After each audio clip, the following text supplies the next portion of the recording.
Hello, everybody. This is Cody, and you are tuned into B-Boy 45, broadcasting from the Seacrest Studios here at Children's Hospital, Colorado. And we are so lucky to have another special edition of the latest news to keep you in the groove with Maya. Maya, who's on the line with us today? Suraj Sharma. Suraj, welcome. Hi, thank you. Very excited to be here. How's it going? That was your delayed applause. We are so glad to have you, Maya. Take it away, girl. Okay, so first of all, I just want to say thank you so much for calling in. I'm so excited to be talking to you. Likewise, so am I. Thank you. So my first question for you is, what inspired you to audition for Life of Pi? Well, how it happened, Maya, was it was completely random, actually. My brother was auditioning for the role. He'd gone in for these, open calls, and I just kind of showed up with him. And I used to be kind of an awkward kid, so when they asked me if I was there to audition, I said no because I wasn't. But I guess they thought that I was just nervous or something. So they were like, "It'll be fine." No, really, it'll be fine. Just come on in. And just to kind of be like, "All right, cool. I don't want to be here, so I'm just gonna do this real quick." I just went in and I did the audition, and slowly, we had 6 callbacks, and slowly it became a real thing. Like, wow, I actually have a chance in doing this. So it started off as a stroke of luck, really. Yeah. Oh, cool. So is it true that you you didn't have any acting experience prior to that? Mm-hmm. Yeah, it was totally, yes. I had no acting experience. One time I was lucky enough to be in a school play, and I got to play a tree one time. But other than that, I really didn't have any acting experience. but I got to learn from some very, very, very good people. So whatever I know because of them. Oh, cool. So what was it like working on such an acclaimed movie and with an acclaimed director as your very first experience? It was magical. It was really special. I never, it's funny because while we were doing it, I had no way to gauge the scale of it. I didn't know. I mean, it was insane how large the sets were, the things they were building, the things we were doing. But I didn't know what normal was. I didn't know what a normal set was like. And this was not normal. It was amazing. It was beautiful. And, they never really, sometimes when you're doing something, it's best not to think about what it might become or what it's going to do or how you might seem eventually to people and yourself and all of that. They kept me pretty much grounded in the day-to-day thing, like doing things step by step. So I never felt any pressure because of that. I never felt nervous because of the future or anything like that. They just really kept me grounded in that. So it was amazing. It was probably one of the best times of my life. And, I look back at it very, very, very, very, very, very, very fondly. Oh, cool. So you were in the show God Friended Me, which I absolutely loved. I've actually interviewed both Brandon Michael Hall and Javicia Leslie. Yeah, I know. I saw both of those. They were good. Oh, thank you. And I was so sad when it ended. What was your favorite part about playing Rakesh? His friends. Rakesh had some great friends, in Brandon and Violet. They were such, sweet, caring, loving people that I got to work with. It was beautiful.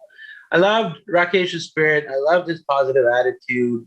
And I loved the team we worked with to make that show. It was very nice to be on a show where every episode you help people, and as a human being outside of the role, you learn about people's problems and how in this weird way everybody has similar problems, just different ways of that they show up as, or different ways to deal with them. But everybody's got strife in their life, and to know that, and then communicate with people, come across people, or think about how people live, or not judge people. It makes it a lot easier, because you kind of have this little bit of understanding that you might not know what their lives are like, but everybody has some struggle going on. It gives you some certain sense of kindness just normally. And that was a blessing to be part of that for 2 years. It was a lot of fun, yeah. Oh, cool. So I love your new show, How I Met Your Father.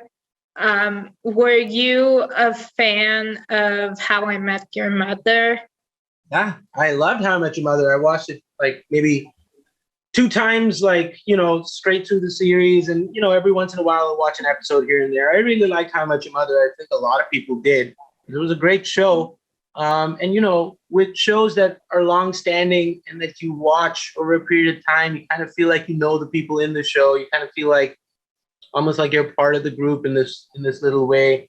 And that's how I felt, which is why when I heard about How I Met Your Father as an idea before it was being made, I was a little bit skeptical, because I was like, wow, you got some big shoes to fill.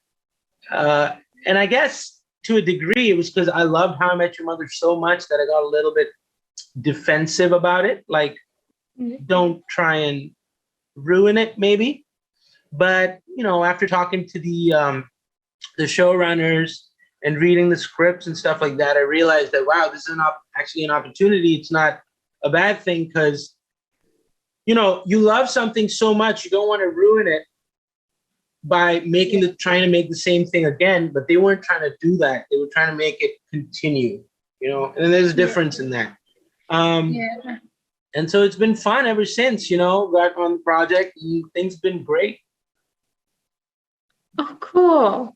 Yeah, to be honest, but when they first before they announced the cast or anything, and they first announced that there's going to be a reboot, I kind of was the same way.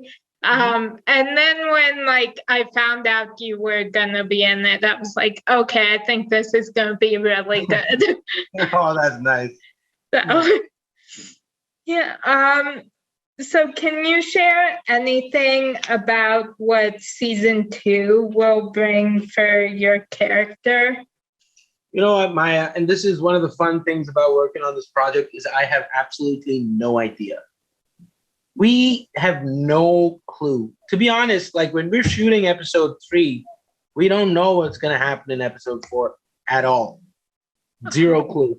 Yeah, we find out 3 days before we actually start shooting it. That's when we get the script, and that's when we know what's going to happen next. So it's kind of fun in a way. I'm used to planning. I like to plan, but this is kind of like an exercise in life, as in you don't know what's going to come next. So you just live in the moment, do that to the fullest, and then you see what's going to happen next, and you live that. And it's fun that way. They keep us on our toes. We have no clue. We have no idea. Hopefully Sid, in my hope of it is that Sid finds a happy medium in his relationship with Anna. I hope that he learns how to take charge of his bar and deal with that in a good way. And I hope his friendships that he's made blossom. That's as much as I can hope for, but I have no clue. And I'm sure many a surprise awaits us, because, the writers are really good, and they're a big room full of very different types of people. So the ideas are always very different from one another. Oh, cool. So, do you have any pre-filming rituals or anything you do to help you get into character? Yeah, 100%. There's small things that I do, and like there's the general idea is that before shooting, like you go through makeup or whatever, you do your clothes and stuff, and then I like to sit somewhere for a little bit and not think about anything at all, because all day I'm going to be having to think outside of myself. Because you don't want to be thinking about your own life and whatever's going on. You want to be in a clear, almost blank space so that you can react to things honestly. So I like to sit. Sometimes I meditate, but a lot of the times I'm just not doing anything. I just go somewhere where it's quiet or not quiet, where I'm alone, and just sit there with nothing. And it seems to help, because then you're in this place where you become sensitive to everything because there's nothing inside you already. So that's one of my rituals. Other than that, obviously, this weird thing I've started doing is it's like physical, it's like body language. People hold certain emotions in themselves over a long period of time, and their body shows it by where they point from. Like some people point from the chin, some people point from the nose. It's their most forward position of their body. And it tells a lot about a person. And these are things that, we don't really notice, but we know because we live as human beings and we see different types of people.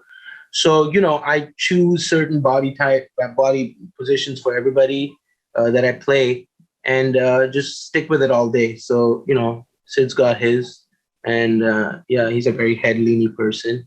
He likes to think a lot and be part of things, but be outside of them at the same time. Just little things like that, Nice breakfast doesn't hurt. Coffee in the morning. That's it. Oh, cool. So do you have a go-to show or movie that you watch when you just want to be comforted? Yeah, I mean, they keep changing over time. There have been different shows or different movies that I watch. The movies I watch most repetitively would probably be Miyazaki movies, like Princess Mononoke or Spirited Away. I continually go back to that because it's like, it's not real, and that makes it more real than reality sometimes. It's got all these ideas. You're aware of Miyazaki films like Spirited Away and stuff? They animated. Kind of, yeah.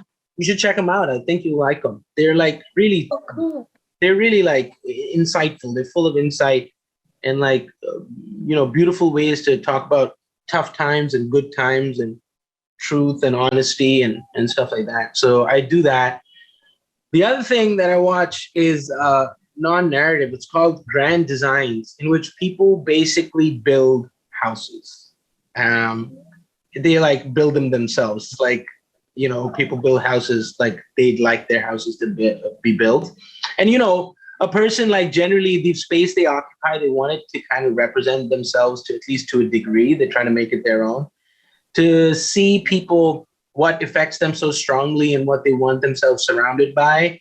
And, all these different people from different walks of lives, and different ideas and different sensibilities is really cool. So, yeah, I watch a lot of Grand Designs. Oh, cool. Yeah. Yeah, How I Met Your Mother is definitely one of the shows that's just my go-to. And then I have a couple other, and then I have a few movies that I've seen so many times and I never get sick of them. Mm-hmm. Like what? Like Shazam, Okay. Home Again, and The Prom. Okay, nice.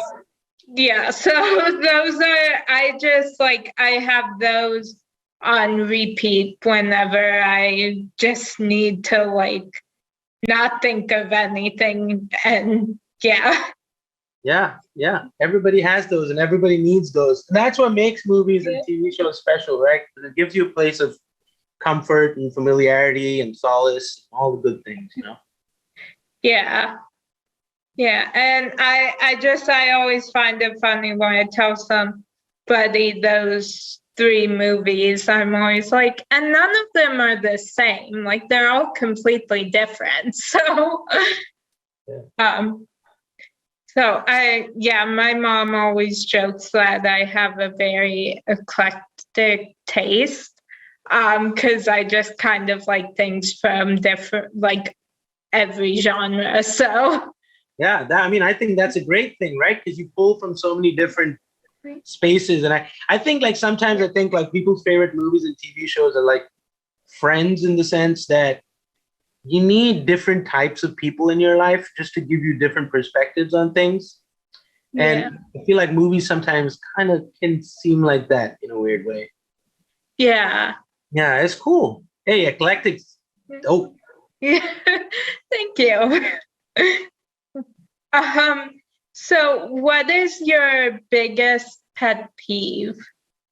Ooh, I don't have very many pet peeves in my life. I don't like when people I guess my only pet peeve is like automatic judgment. Like I don't get it. Like honestly, just hating for no reason or judging for no reason or treating someone like they're below you for no reason whatsoever.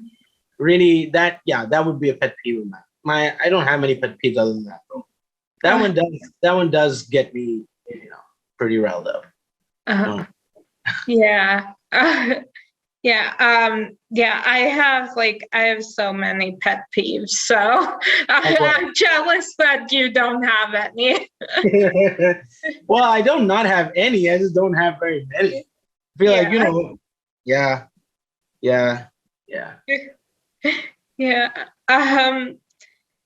So is there a line from a movie, book, or song that's had a big impact on you?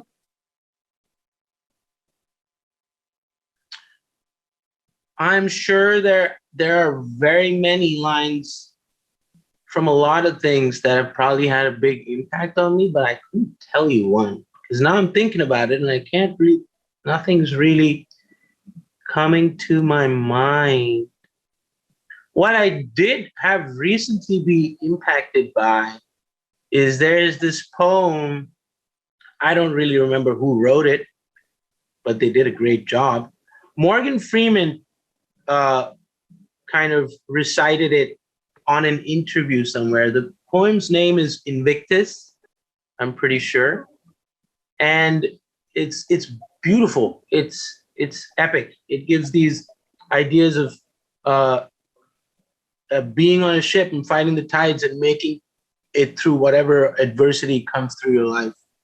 I don't really remember who it's by or the words in it, but it is phenomenal. And then, obviously when Morgan Freeman says anything, it just adds this gravitas to it. So that's the one thing that's coming to my head right now. But obviously, like everybody, you're affected very deeply by pretty much everything you see and do and feel and be part of. And, yeah. Oh, cool. So I just have two more questions for you, if that's okay. Yeah, go for it. Thank you.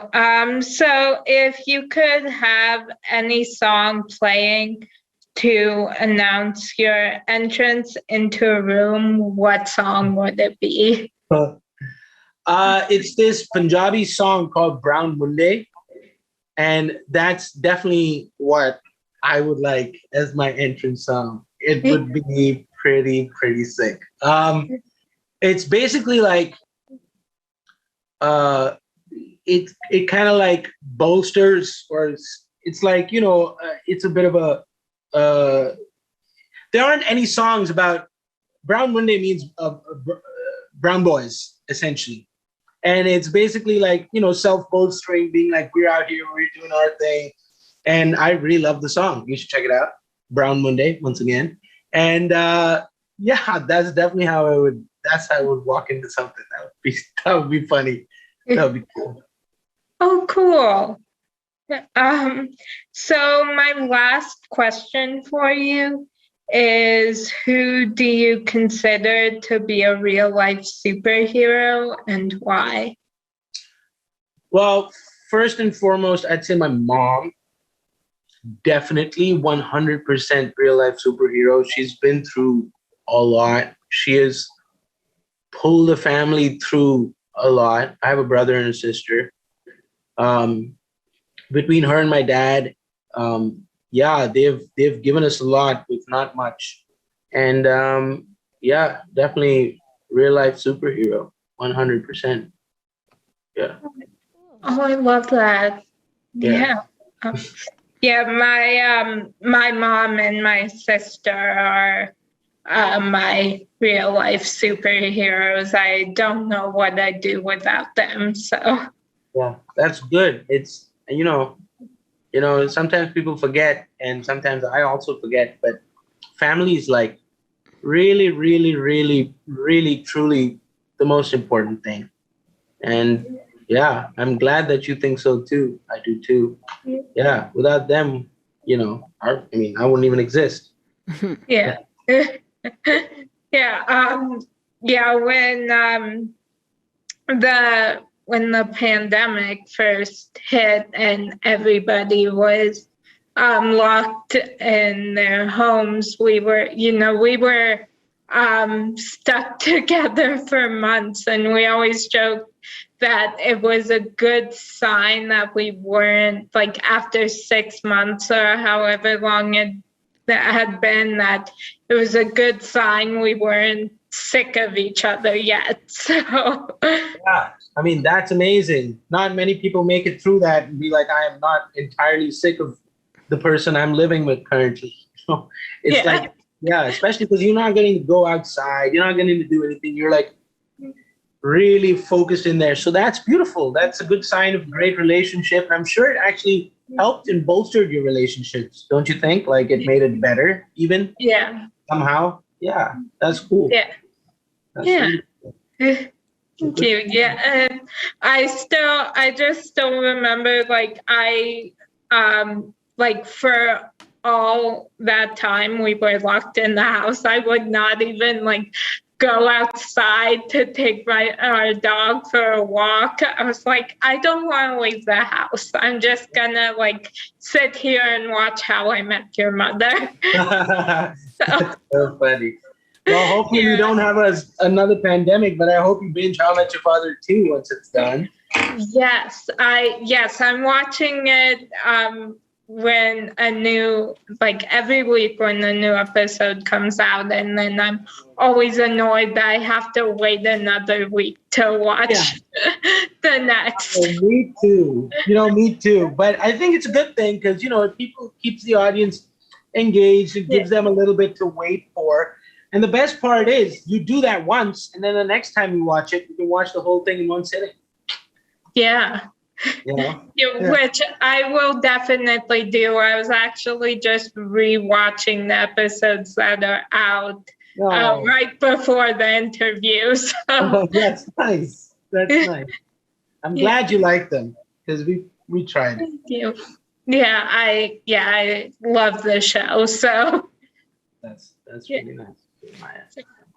thank you so much for calling in. It's just been amazing to talk with you. Likewise. Thank you for doing what you're doing. You're doing a great job. I watched a couple of the interviews and they're all very nice. And now to have been part of one, you're a good interviewer. You're very patient with it. And it's a really nice thing. It's a really nice thing. Oh, thank you. Yeah. That means a lot. Thank you so much. Hey, keep doing what you're doing. You're doing a great job. Well, thank you. Thank you so much for spending so much time with us and sharing with us here at Children's Hospital Colorado. I know Maya will keep us updated on How I Met Your Father and all the other things we might be seeing you in the future. So thank you for that. Thank you, guys. Y'all have a good one. Okay, you too. Take care. Bye-bye. Okay. Bye. Bye.